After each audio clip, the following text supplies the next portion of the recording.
Hi friends, ಇವತ್ತು stuffing doughnut recipe ಹೇಳ್ತಾ ಇದ್ದೀನಿ. ಮೊದಲಿಗೆ ಒಂದು ಪ್ಯಾನ್ನಲ್ಲಿ ಸ್ವಲ್ಪ ಎಣ್ಣೆ ಹಾಕಿದ್ದೀನಿ. ಅದಕ್ಕೀಗ ಸ್ವಲ್ಪ ಕಟ್ ಮಾಡಿ ಇಟ್ಕೊಂಡಿರುವಂಥ ಈರುಳ್ಳಿಯನ್ನು ಹಾಕಿ ಒಂದೆರಡು ನಿಮಿಷ ಫ್ರೈ ಮಾಡಬೇಕು. ಈಗ ಇದರಲ್ಲಿ ಸ್ವಲ್ಪ ಕ್ಯಾಪ್ಸಿಕಮ್ ಹಾಕ್ತಾ ಇದ್ದೀನಿ.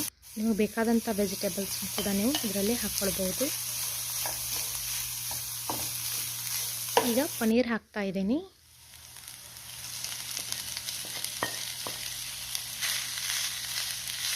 ಎಲ್ಲವನ್ನು ಸರಿಯಾಗಿ ಮಿಕ್ಸ್ ಮಾಡ್ಕೊಳ್ಬೇಕು. ಈಗ ಧನಿಯಾ ಪೌಡರ್, ಜೀರಾ ಪೌಡರ್, ಅಚ್ಚ ಖಾರದ ಪುಡಿ ಮತ್ತು ಕರಿಮೆಣಸಿನ ಕಾಳಿನ ಪುಡಿಯನ್ನು ಹಾಕ್ತಾಯಿದ್ದೀನಿ. ಬ್ಲ್ಯಾಕ್ ಪೆಪ್ಪರ್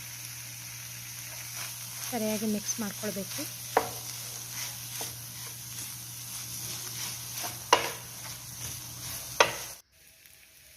ರುಚಿಗೆ ತಕ್ಕಷ್ಟು ಉಪ್ಪು. ಇದರಲ್ಲಿ ಸ್ವಲ್ಪ ನಾನು ಪಿಜ್ಜಾ ಸಾಸನ್ನು ಹಾಕ್ತಾ ಇದ್ದೀನಿ. ತುಂಬ ಟೇಸ್ಟ್ ಆಗುತ್ತೆ.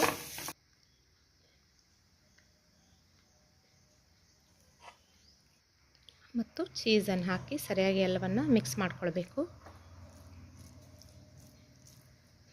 ಇವಾಗ ಸ್ಟಫಿಂಗ್ ರೆಡಿಯಾಗಿದೆ. ನಾನು ಇದನ್ನು ಡೋನಟ್ನಲ್ಲಿ ಸ್ಟಫ್ ಮಾಡ್ತಾ ಇದ್ದೀನಿ.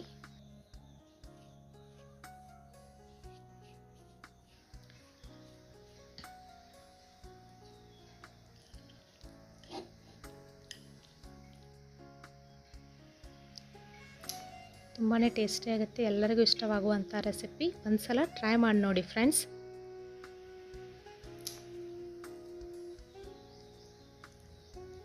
ಸ್ಟಫಿಂಗ್ ಆದ ನಂತರ ಒಂದು ಪ್ಯಾನ್ನಲ್ಲಿ ಇದನ್ನು ಸ್ವಲ್ಪ ಬಿಸಿ ಮಾಡ್ಕೊಳ್ಬೇಕು. ಮೇಲೆ ಸ್ವಲ್ಪ ಬಟರ್ ಹಚ್ತಾ ಇದ್ದೀನಿ. ಇದಕ್ಕೆ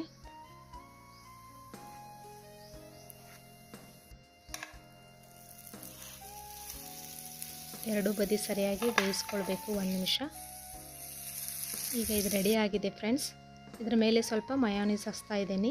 ಯಾವ ಸಾಸ್ ಆದ್ರೂ ತುಂಬಾ ಬಳಸಬಾರ್ದು, ಅದರದ್ದೇ ಟೇಸ್ಟ್ ಬರುತ್ತೆ. ಸ್ವಲ್ಪ ನಾನಿಲ್ಲಿ ಮಯೋನೀಸ್ ಹಚ್ತಾ ಇದ್ದೀನಿ. ತುಂಬಾ ಟೇಸ್ಟಿಯಾಗಿರುತ್ತೆ. ನೀವು ಒಂದ್ಸಲ ಟ್ರೈ ಮಾಡಿ ನೋಡಿ ಫ್ರೆಂಡ್ಸ್.